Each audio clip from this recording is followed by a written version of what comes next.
Ipinaliwanag ni Defense Secretary Gilberto Teodoro Jr. na ang kanyang naging pahayag sa kapihan sa Manila Bay noong July 29 ay nakabatay sa umiiral na batas at sa tungkulin ng bawat lingkod bayan na sundin ito.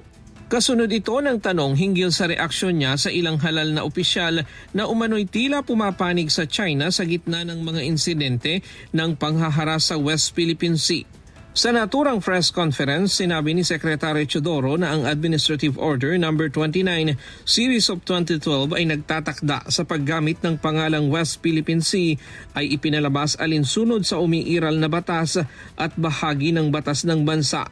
Ayon sa kalihim, ang lahat ng opisyal ng pamahalaan ay nanumpang ipagtanggol ang konstitusyon, mga batas at mga legal na kautusan ng gobyerno. Aniya, kung hindi kayang sundin ang mga ito, maaaring questionin ang legalidad ng naturang patakaran sa Korte Suprema o kaya'y magbitiw sa pwesto. Ang West Philippine Sea ay parte ng batas natin. Gawa ng meron tayong Baselines Act at saka ito ay administrative order ng ating Pangulo noong panahon na yun. Administrative order. On what? On the naming of the West Philippine Sea. Okay. And that also subsumes everything.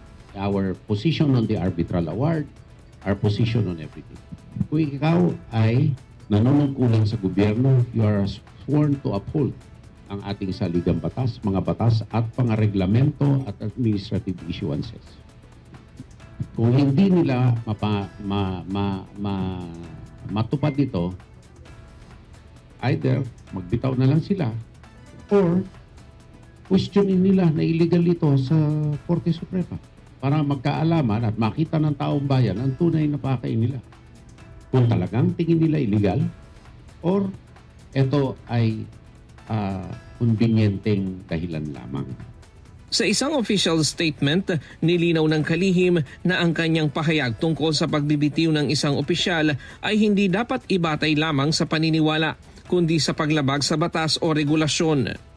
Ayon kay Secretary Teodoro, ang pagbibitiw ay nagiging opsyon lamang kung ang isang opisyal ay hindi kayang gampanan ng sinumpaang tungkulin na itaguyod at sundin ang umiiral na batas. Binigyang diin rin nito na mas mahalaga ang usaping ito ngayon dahil naghain na ang Pilipinas sa pamamagitan ng Department of Foreign Affairs ng aplikasyon sa United Nations para sa Extended Continental Shelves na sumasaklaw sa katubigang nakapalibot sa Bajo de Masinloc na bahagi ng West Philippine Sea.